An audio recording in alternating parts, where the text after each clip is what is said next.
নমস্কার। বলতে চাই এর আজকের পর্বে আপনাদের সবাইকে স্বাগত জানাই। আশা করি আপনারা খুব ভালো আছেন, আপনারা ভালো থাকুন, এটাই আমার প্রত্যাশা।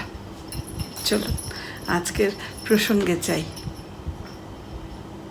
আমরা যখন কাউকে গভীরভাবে ভালোবাসি তখন অবচেতনভাবেই আমাদের মনে এক ধরনের শূন্যতার ভয় তৈরি হয়। যদি সে আমাকে ছেড়ে চলে যায়, এই সুন্দর সম্পর্কটা কি নষ্ট হয়ে যাবে? এই ভয়টা, এটা খুব স্বাভাবিক, কিন্তু এই স্বাভাবিক ভয়টা এটা যদি আমাদের প্রতিদিনের শান্তি কেড়ে নেয়, তখন তা পরিণত হয় এক বিশাল মানসিক যন্ত্রণায়। আজ আমরা এই যে আমাদের ভালোবাসা হারানোর যে ভয়, সেই ভয়ের উৎস এবং কি প্রভাব ফেলে আমাদের প্রতিদিনের জীবনে, এবং সেই ভয় থেকে বেরিয়ে আসার উপায়গুলো, এগুলো নিয়ে আজকে খোলামেলা কথা বলবো। প্রথমেই তাহলে চলুন জানি এই ভয়টা আসলে আসে কোথা থেকে। প্রথমত, যখন আমরা কাউকে আমাদের জীবনের কেন্দ্রবিন্দু বানিয়ে ফেলি, যখন সেই মানুষটার সাথে আমাদের অস্তিত্ব জড়িয়ে যায়, আমরা ভাবতে শুরু করি যে তাকে ছাড়া আমাদের জীবন একেবারে অর্থহীন। অর্থাৎ আমাদের নিজস্ব কোনো মূল্য আর আলাদা করে আমরা চিন্তা করি না। আমরা আমাদের অস্তিত্বের সঙ্গে সেই মানুষটার জীবনকে ভাবতে শুরু করি। দ্বিতীয়ত হচ্ছে আমাদের নিজস্ব কিছু ইনসিকিউরিটি বা নিরাপত্তাহীনতার বোধ। আমি কি তার যোগ্য? সে কি আমার চেয়েও ভালো কাউকে পেয়ে যাবে? এই নেতিবাচক প্রশ্নগুলো, এগুলো আমাদের মনের ভেতর প্রতিনিয়ত ঘুরপাক খেতে থাকে। সবচেয়ে বড় সমস্যা কি জানেন? এই নেতিবাচক চিন্তাগুলো আমাদের মনে ঘুরপাক খায়, এর প্রথম কারণ যেটি, আমরা আমাদের ভালোবাসার মানুষটিকে বা ভালোবাসার মানুষটি আমাদের কাছে একটা পজিশন বা সম্পত্তির মতো আমরা চিন্তা করি। আর যখন সম্পত্তি ভাবি আমরা একজন মানুষকে, আর সেই সম্পত্তি যখন হয় নিজের, তাহলে হারানোর ভয় তো থাকবেই। কিন্তু এই যে ভয়, এই ভয় এটা আমাদের জীবনে নানাভাবে প্রভাব ফেলে। চলুন আমরা দেখি এই ভয় কি প্রভাব ফেলে আমাদের জীবনে। আপনি একটু ভেবে দেখুন, এই ভয় পাই আমরা তখন আমরা কি করি? আমরা তখন মূলত বর্তমানের যে আনন্দ, সেই আনন্দের মুহূর্তটাকেই আমরা নষ্ট করে ফেলি। অর্থাৎ আমরা যখন আমাদের সঙ্গীকে নিয়ে চিন্তা করি, ভবিষ্যৎ আশঙ্কা নিয়ে চিন্তা করি, তখন কি করি? আমরা সঙ্গীর সঙ্গে আনন্দে বাঁচতে ভুলে যাই। আমরা মিস করে ফেলি সেই মুহূর্তটা। অর্থাৎ যে মুহূর্তটা সঙ্গী আমার, সেই মুহূর্তে আমরা আনন্দে বাঁচতে ভুলে যাই ভবিষ্যতের চিন্তা করে। তারপর আমরা যেটা করি, আমরা বর্তমান মুহূর্তে বাঁচতে ভুলে যাই। আর এটা করতে করতে আমাদের সম্পর্কে বিষাক্ততা তৈরি হয়। এই হারানোর ভয় থেকে জন্ম নেয় মূলত সন্দেহ এবং সঙ্গীকে অতিরিক্ত নিয়ন্ত্রণের প্রবণতা। তখন সঙ্গীকে সব সময় চোখে চোখে রাখার একটা চেষ্টা শুরু হয়। তুমি কার সাথে কথা বলছিলে? তুমি কোথায় গিয়েছিলে?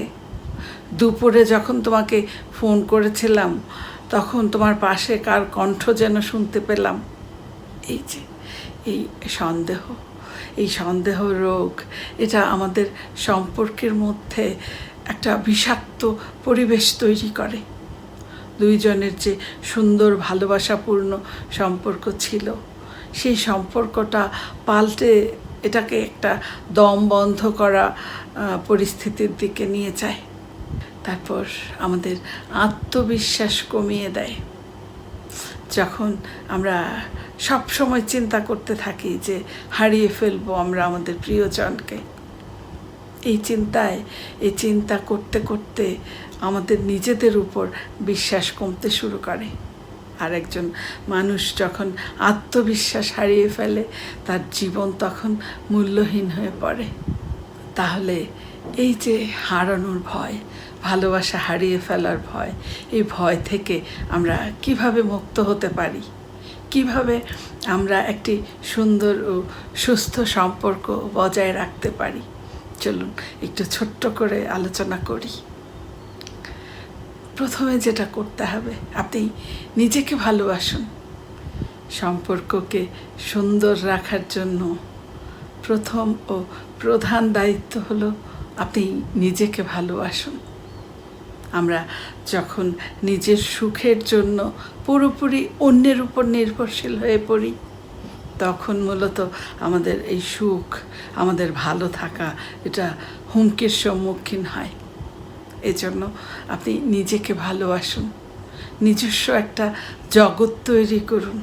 আপনি আপনার শখ, আপনার ভালো লাগাকে মূল্যায়ন করুন। যখন আপনার নিজস্ব একটা জগৎ তৈরি হবে, তখন মনের ভেতর থেকে, মনের দিক থেকে আপনি হবেন শক্তিশালী। এর পরের যে করণীয়, সেটা হলো সম্পর্কের স্বাধীনতাকে আপনি সম্মান করুন। আপনার ভালোবাসার মানুষ আপনি ভালোবাসেন, এর মানে এই নয় যে তাকে খাঁচায় ভরে রাখবেন। খাঁচায় বন্দি করে রাখা নয় ভালোবাসা মানে। আপনি যদি সত্যিকার অর্থে আপনি আপনার সঙ্গীকে ভালোবাসেন, তবে আপনি তাকে তার মতো করে বাঁচতে দিন, তার মতো করে তাকে থাকতে দিন, তার নিজস্বতা তাকে বজায় রাখতে দিন। যে মানুষটা আপনাকে সত্যিকার অর্থে ভালোবাসে, সে আপনারই থাকবে। আর যে মানুষটা চলে যাওয়ার, তাকে আপনি শত চেষ্টা করেও আটকে রাখতে পারবেন না। বরং আপনি যত আঁকড়ে ধরতে চাইবেন, দেখবেন সে তত দূরে সরে যাচ্ছে, আপনার থেকে আরও দূরে সরে যাচ্ছে। তাই চলুন আমরা এই সম্পর্কের যে স্বাধীনতা, সেটাকে সম্মান করি। এর পরের যে করণীয়, সেটা হলো যোগাযোগ এবং বিশ্বাস। কারণ যে কোনো সম্পর্কের মূল ভিত্তি হলো বিশ্বাস। আর ভালোবাসার সবচেয়ে বড় যে বিষয়টি, সবচেয়ে বড় সম্পদ যে বিষয়টি, সেটি হলো বিশ্বাস। বিশ্বাস রাখুন আপনি আপনার সঙ্গীর উপর। যদি কোনো কারণে আপনার মনে প্রশ্ন জাগে, কোনো সংশয় তৈরি হয়, আপনি অবিশ্বাস না করে আপনি আপনার সঙ্গীর সঙ্গে খোলামেলা আলোচনা করুন সে বিষয়ে। আপনি আলোচনার মধ্য দিয়ে আপনি দেখবেন যে দেয়ালটা আপনি ভেঙে ফেলতে পারছেন। তারপর আমরা যেটা করতে পারি, বর্তমান মুহূর্তকে উপভোগ করা। আপনি এই যে ভবিষ্যতে কি হবে, এই চিন্তা আমরা করি। ভবিষ্যতে কি হবে আমরা কেউ জানি না। আজকে আমি বেঁচে আছি, কথা বলতে চাই, কাল নাও বলতে পারি, বা আমি বলছি আপনি শুনতে নাও পারেন। অর্থাৎ আগামীকাল কি হবে আমরা কেউ জানি না, এক মুহূর্ত পরে কি হবে জানি না। তাহলে ভবিষ্যতের চিন্তা করে এই যে আমরা বর্তমান মুহূর্তটাকে মিস করছি, এটা করা যাবে না।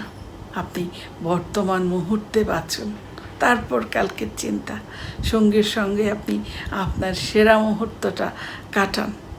প্রিয় দর্শক বন্ধুরা, একটা কথা সব সময় মনে রাখতে হবে, ভালোবাসা মানে যুদ্ধক্ষেত্র নয়। সব সময় জয়ী হতে হবে এমন নয়, বা কিছু একটা আঁকড়ে ধরে থাকতে হবে এমন নয়। ভালোবাসা মানে হলো শান্তির আর এই নীড়ে হারানোর ভয়কে তখনই জয় করা যায় যখন আমরা নিঃস্বার্থভাবে ভালোবাসতে পারব। আসুন আমরা আমাদের প্রিয়জনকে, আমাদের সঙ্গীকে নিঃস্বার্থভাবে ভালোবাসি। আমরা সেই সঙ্গীর সঙ্গে আমাদের জীবনের বাকি যে দিনগুলো, সেগুলো মহা আনন্দে, পরম বিশ্বস্ততায় এবং সুখে শান্তিতে কাটাই। আপনার জন্য রইল সীমাহীন শুভকামনা। ভিডিওটি শেষ পর্যন্ত দেখার জন্যে অনেক অনেক ধন্যবাদ। যদি ভালো লাগে একটি লাইক দিন, শেয়ার করে ছড়িয়ে দিন আপনার আপনজনের মধ্যে, আর সাবস্ক্রাইব করে বলতে চাই পাশেই থাকুন। আবারও আমি ফিরে আসব এরকম কোনো নতুন ভাবনা নিয়ে। আপনি আপনার মূল্যবান মতামত কমেন্টে জানাতে ভুলবেন না। আবারও কথা হবে। ততক্ষণ আপনি খুব ভালো থাকুন, সুস্থ থাকুন। শুভরাত্রি।